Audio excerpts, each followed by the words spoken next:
Assalamualaikum warahmatullahi wabarakatuh. Nama Muhammad Ridwan Pohan, NIM 1914-14-0059. Baiklah, ini UTS saya. Pertanyaan yang pertama yaitu evaluasi merupakan salah satu komponen penting dalam pembelajaran. Ada beberapa istilah yang terkait dengan evaluasi, yang pertama yaitu pengukuran, penilaian, dan teks. Ketiga tersebut memiliki makna yang berbeda walaupun saling berkaitan. Jelaskan definisi dan hubungan masing-masing istilah tersebut. Kemudian jelaskan apa yang dimaksud dengan takwim atau evaluasi dan dalam pembelajaran bahasa Arab. Baiklah, jawabannya yang pertama yaitu pengukuran atau qisas. Menurut Suharsmi, pengukuran merupakan proses pembandingan sesuatu dengan satu ukuran tertentu yang bersifat kuantitatif. Pengukuran juga diterjemahkan sebagai usaha untuk mengetahui keadaan tentang sesuatu bagaimana adanya dan berupa pengumpulan data tentang sesuatu. Yang kedua yaitu penilaian atau takwim. Secara istilah merupakan proses kegiatan untuk mengetahui apakah suatu program sudah ditetapkan sebelum berhasil dengan baik atau tidak baik. Yang ketiga yaitu teks atau iktibar. Teks adalah suatu pertanyaan atau tugas yang dirancanakan untuk memperoleh pendidikan yang setiap butir pertanyaan atau tugas tersebut mempunyai jawaban atau ketentuan yang benar. Hubungan pengukuran, penilaian, dan teks.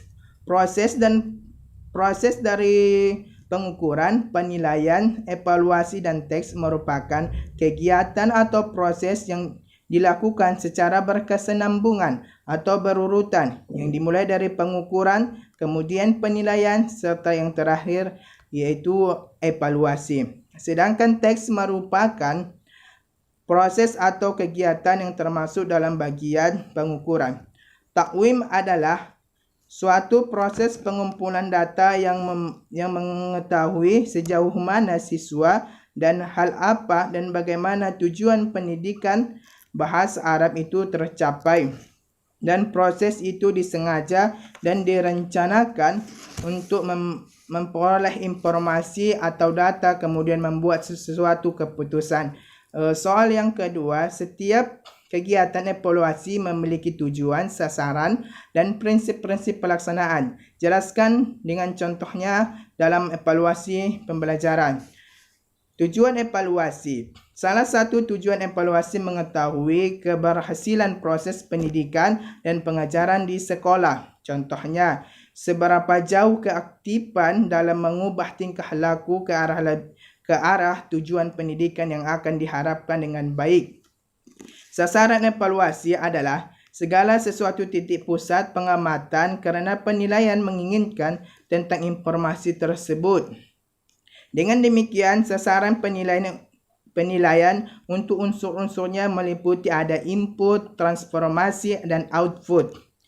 Prinsip-prinsip dalam pelaksanaan evaluasi. Yang pertama itu prinsip valid. Prinsip valid contohnya adalah suatu penilaian pembelajaran fikih. Siswa diharapkan mampu mempraktikkan tata cara berwuduk dengan baik. Yang kedua, prinsip mendidik. Penerapan prinsip mendidik contohnya adalah suatu pendidikan sekolah dasar. Seorang guru harus mendidik anak muridnya dengan baik sehingga siswa-siswinya dapat berprestasi di bidang akademik dan non-akademik. Yang ketiga, prinsip berorientasi pada kompetisi. Salah satu contohnya dapat kita lihat guru menjelaskan terkait proses, teknik, dan hasil kemampuan siswa sesuai kompetensi yang akan dicapai. Yang keempat, prinsip adil dan objektif. Contohnya penilaian saat praktek. Guru tidak boleh memandang fisik, harus adil terhadap siswanya. Pertanyaan yang ketiga, apa yang dimaksud dengan teks bahasa? Jelaskan hakikat apakah sasaran dari teks bahasa Arab. Jelaskan dengan contohnya. Teks bahasa adalah alat yang digunakan oleh pengajar informasi tentang keberhasilan peserta didik dalam memenuhi suatu materi yang akan diberikan pengajar. Hakikat teks bahasa adalah suatu alat produser yang digunakan dalam menggunakan penilaian atau evaluasi pada umumnya terhadap kemampuan bahasa, yaitu dengan cara menyimak, membaca, dan menulis. Sasaran teks bahasa meliputi ada yang pertama iaitu kognitif, berupa sejarah penilaian, aspek pengenalan, sasaran penilaian, dan aspek pembahasan. Yang kedua, efektif adalah persamaan, penilaian, dan karakteristik. Yang ketiga, keterampilan berupa aspek kognitif, psikimotor, relatif, dan produktif. Pertanyaan yang keempat, pendekatan terhadap bahasa menentukan pendekatan pembelajaran bahasa. Pendekatan pembelajaran bahasa menentukan pendekatan dalam menyenggerahkan teksnya. Jelaskan maksud pertanyaan tersebut. Ada 5 macam pendekatan teks bahasa. Jelaskan masing-masing dan contohnya. Maksud dari pertanyaan di atas adalah menurut saya yaitu pandangan terhadap bahasa yang mendasari bagaimana pembelajaran bahasa Arab itu yang baik dan akan diselenggarakan dengan teks bahasa yang baik juga. Ada macam-macam pendekatan teks bahasa, yaitu ada namanya pendekatan tradisional, adalah istilah yang digunakan untuk mengacu pada penyelenggaraan teks bahasa yang cenderung mengadopsi prinsip bahwa teks bahasa dititik beratkan pada teks dan titik beratkan pada tata bahasa, contohnya menghafal dan menulis. Yang kedua yaitu pendekatan disket, adalah pandangan ilmu bahasa struktural, bahasa yang dipahami sesuai yang memiliki struktur yang demikian rapi seperti bangunan. Contohnya membedakan bunyi.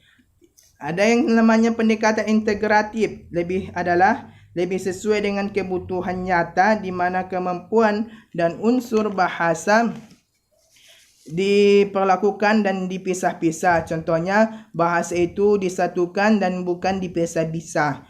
Ada pendekatan pragmatik, adalah mengingatkan bahasa dalam penguatan senyatanya. Adalah contohnya kosakata dan tata bahasa. Pendekatan komunikatif adalah penggunaan bahasa untuk berkomunikasi sehari-hari. Contohnya berkomunikasi.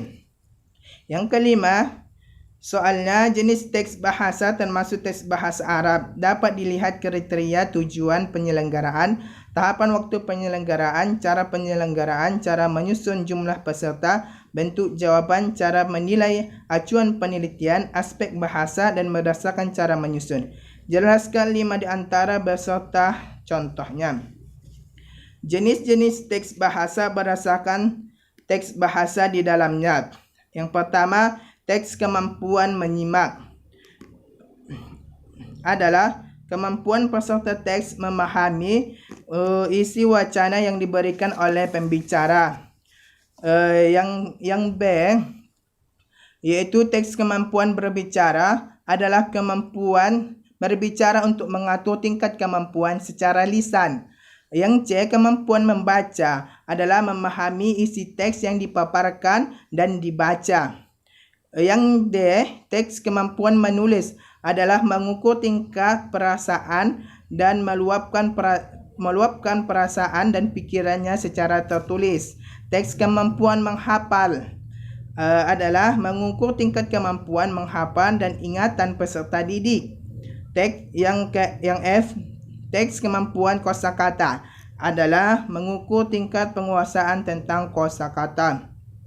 Teks bahasa berdasarkan khusus, yang ada itu yang pertama itu dikte, adalah kemampuan untuk menguasai dikte bahasa yang akan ditulis.